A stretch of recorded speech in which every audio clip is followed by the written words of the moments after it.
Tony. He's Mike, and this is Film 2 in Tony and Mike's 2023 Halloween extravaganza, 2020's The Dark and the Wicked. Told y'all not to come. There are things in this world, horrible things, wicked, and they come for whoever they want. He's not out there. He's already here. A film that I discovered completely on accident because it was on a streaming service because I had never heard of this film before, and I'm betting a lot of you probably haven't either. Yeah. So I got mixed feelings on this one, but before we get into that, let's tear through the plot. well, the plot is very straightforward. Basically, what it boils down to is a father is like dying. He's in his last days, and a brother and sister go home to basically keep their mother company while she's basically waiting for the end to come. And then their mother commits suicide, and a lot of supernatural creepiness happens along the way. And I don't want to go too deep into the plot because I don't want to spoil anything, because I think there's some really great stuff in this film. There's some really good stuff in here, but it's hindered by choices in music, not so much the music itself, but where it's implemented, and how often it's implemented. Some of the editing choices are a little wackadoo, and then the deadpan acting, which works through most of it, but they do it so often when they actually emote, it comes off fake. It doesn't come off genuine, because the rest of the time they're just kind of there, like almost like zombies in their reactions to stuff. Especially like in the scene where the spoilers, where all the goats are dead except for like a handful. Yeah. And there's kind of like, oh shit, ghosts are dead, let's burn them. And there's not really a whole lot of emotion in there. Wolves wouldn't do this. Not this way. Not like this. No. I called another hospital. She told us not to come. God damn it!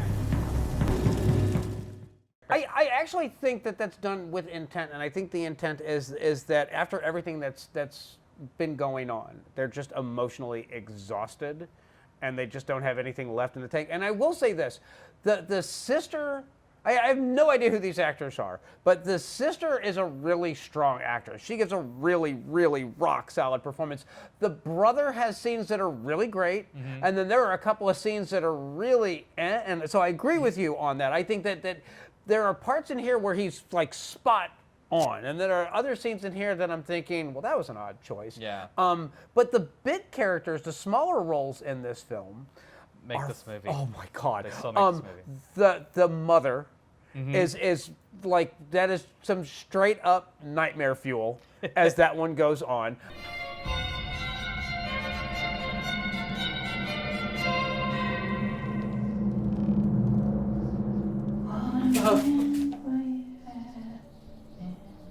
The farmhand that helps out with the goats and what happens with him.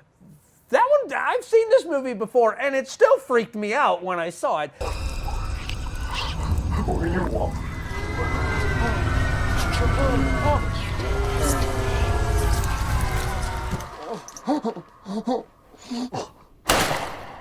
And then you have the nurse.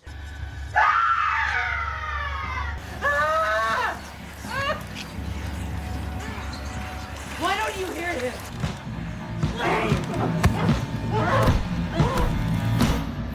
You have the daughter of the farmhand who shows up at the house, and that scene got under my skin. That one just got to me. It was at that point that I was like, yeah, we're gonna have to do a review on this. Yeah, one. that was one of my favorite scenes in the whole movie, and especially like I had no idea that it was the entity, which I'm gonna call the wolf, because that's kind of what they called it. Yeah. Kind of loosely, when the preacher gives his little speech, the wolf's at the door or some shit like that. But I had no idea that it was the wolf until she says, "Do you smell him?" And then you see that wicked little smile creep. I'll throw a clip right here. Do you smell him? I bet you do. I smell him too. He's close now. He's rotting. But yeah, that was great. I mean, don't get me wrong. While there's flaws in this movie, the scenes that you're talking about and the ones that you're mentioning are legit scary, and they do have some great tension and some straight nightmare feel, like you're saying. But again, it gets undercut by the music choices and the editing choices in it, which sucks, because like for every high, and there's good highs, there's an equal low, and it's like, and it left me like, do I recommend this movie? Do I not recommend this movie? I genuinely enjoyed this film.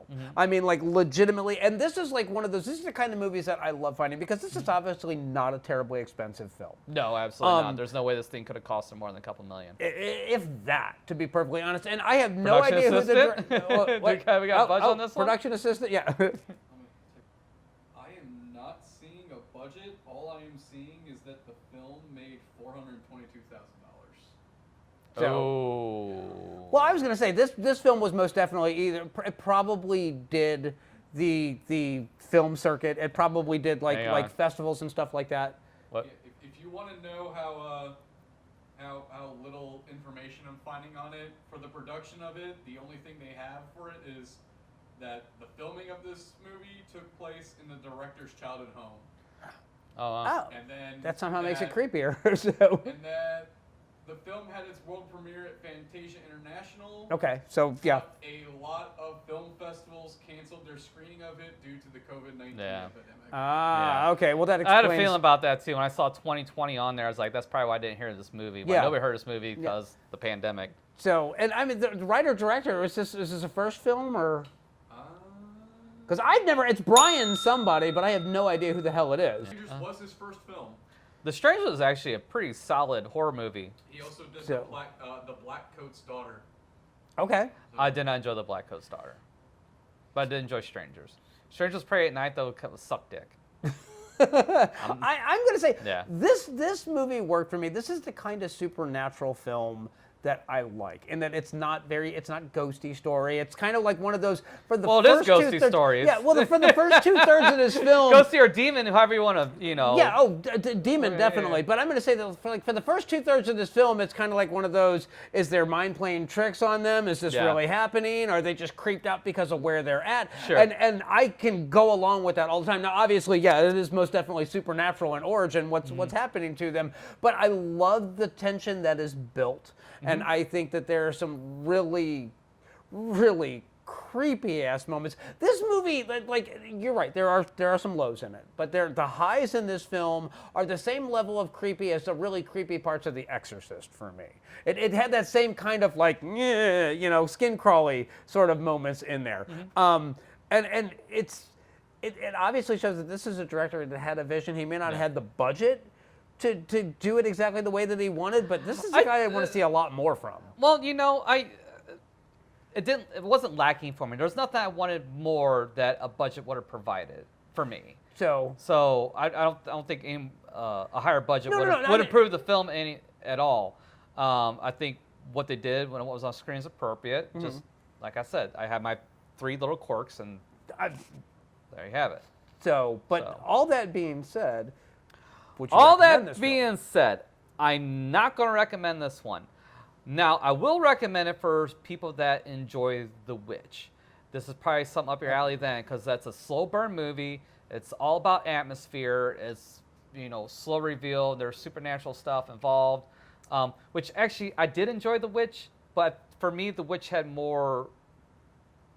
It was more even. Well, I was going to say, there wasn't highs, there wasn't lows with it. It was just a steady level of dread from beginning to end. It's also the movie that discovered Anya Taylor-Joy, right? Yeah, and I mean, acting talent like that you stumble upon in an indie film like once in a lifetime, and then her career since then is all the proof that you need of what her talent level is. Yeah. So, say no more. And I think if this director had managed to find the actors are fine in this, but they're not that level of good. Right. Yeah, and so I had to backtrack my statement then. So If you had a budget to afford a better actor, then yes, I would recommend. Yeah, I mean, that. story-wise, everything that's in this Yes. film works Yes. from the budget that they had. They did Yes. everything they could with the budget that they were granted. But the thing that I'm thinking is that this is a guy that obviously knows how to write horror. This is a guy that obviously knows how to direct horror. And if he'd had a little bit more money, then he probably might have been able to do some bigger set pieces or done some things that were a little, higher quality of stuff and really kind of build it. But for me, taking the limitations into effect, this film, I think, is a perfect slow build. It's something that's very relatable. It's something that a lot of people are going to relate to because something similar has happened to them. Yeah. And there's that whole awkward going home for this one last time that's kind of happy and kind of horrible at the same time. And I think all that established very early on and building from there, and the relationship with the brother and the sister, and then them trying to figure out, has their mom just lost her damn mind? Has she gone crazy? I love all of that. So for me, it is a recommend, and as soon as I can find it on Blu-ray, I'll be buying it. But this just happens to hit, like he said, those are the kind of horror films that I really like. And you're absolutely right. The Witch is exactly the kind of horror film that this, if that's your jam, this is going to be your jam as well. Yeah. So, Cool. Anything else? I'm good. I was just happy to get to talk about this because to me, I think this is one of those little hidden gems that I got to find completely on accident and just get to actually tell other people about. So I'm thrilled. Yeah. So what other recent hidden gems are out there? That maybe got buried during the pandemic that didn't get their due. Put them in the comments, and we'll review it because we got no standards. We'll see you guys next time.